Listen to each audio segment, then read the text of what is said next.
Hey everyone, today is Thursday, March 3rd, 2011, and yeah, that's going to be the show. I could really use a haircut.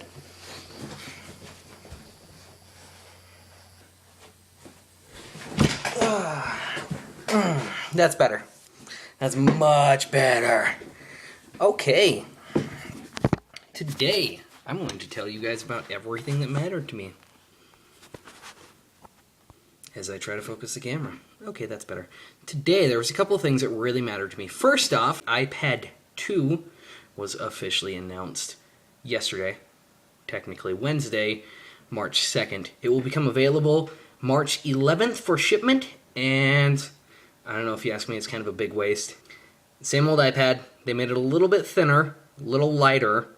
They put cameras on both sides of it, just like the iPod Touch. And added a couple new things that you can download, like iMovie and GarageBand, which would be cool, but pretty sure you can get... I know you can get iMovie for the iPod Touch, and I don't know, I guess if you're into the GarageBand thing, then, you know, that's awesome for you. You're probably really, really excited about that. But it's going to come out, it'll be the same price as all of the iPads are right now.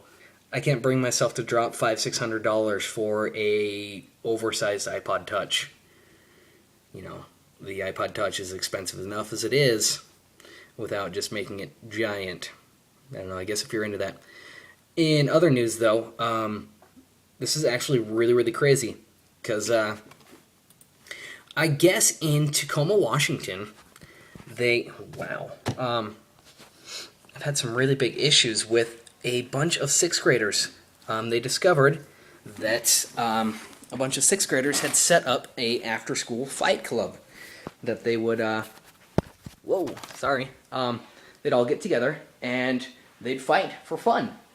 And I guess there was 23 of them that were doing this, and they were only found because one of the boys' aunts discovered his phone, and I guess they were filming all of it with their phones. And so, you know, this aunt discovered all of this footage of these fights from these kids. It's just 12-year-old, 6th grade kids imitating Fight Club. I really don't know for sure what to say on it. A lot of people are pointing the blame. A lot of people are saying, why didn't the school district know about this? Because I guess it was happening, like, in their school bathrooms. It was all for fun, but you have to imagine, like, the kids did end up going home. They were a little hard up, probably beat up, bruised. I can imagine bloody lips, bloody noses. So I don't really know where to throw the blame on this one, because a part of me says, why didn't the school district jump on top of this? And the other part says, parents, you suck! What were you doing that you didn't notice your kids coming home beaten and bruised and probably bloody? And, you know, who knows if some of them had, like, some serious injuries.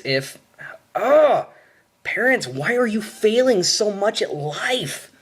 Another part of me is also saying, what's the big deal? I mean, I do understand they were a bunch of kids, and they really shouldn't be doing that, but they were all doing it as fun. These schools are all sanctioning these clubs to be started, and here these kids started a fight club, and then you shut them down. And I guess they've only caught 9 of them that have come out and confessed and said, yeah, we were doing the fight club, you know, whatever.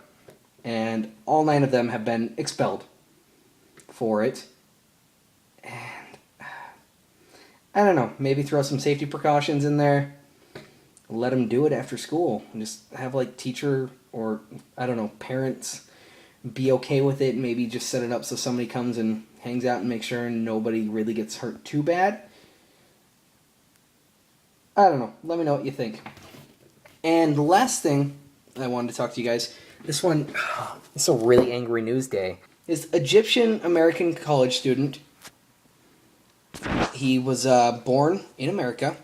He has family that lives over in Egypt. He makes a lot of trips back home, meets with his family. I guess his dad was he was a well-known Islamic-American community leader He died last year in Egypt doing something. But the big issue is that this kid, I can't even say his name. Here it is. Yasser Afifi, he's 20. I slaughtered that name. I already know I did. But the problem is that he took his car to get an oil change. Nothing big. And the mechanic noticed something behind the right rear tire, like up in the wheel well. He noticed this little device in there. This little, like, box. He pulled it out. And they later discovered it was a GPS tracking unit. At first, it just sounded creepy. And then, I guess, it turned for the worse, and a couple FBI agents showed up at his door a few days later, demanding their property back. They're completely profiling him. He's a Islamic-American. He was born here, raised here. He goes back to Egypt from time to time, visits his family, but in all essences, he's an American. And they illegally put a GPS tracking device on his car to follow what he was doing.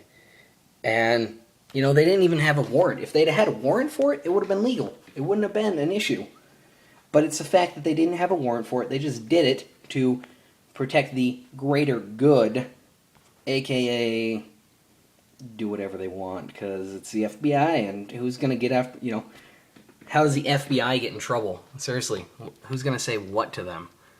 But I'm really, really irritated about this, because, yeah, normally I am kind of okay with giving up a few of my rights to secure my own freedoms, to make sure my safety is there, but I'm really, really irritated by the fact that they completely profile this kid. They've done, as far as we know, he's done nothing. Nothing wrong. And he's actually suing, I guess, the FBI for it, saying that it was unconstitutional for them to put this tracking device on their car, on his car. And so, I don't know. Let me know what you think about that. That'll be my question of the day is, do you think that it was justified to put a tracking device on his car for the greater good, or is it just plain messed up?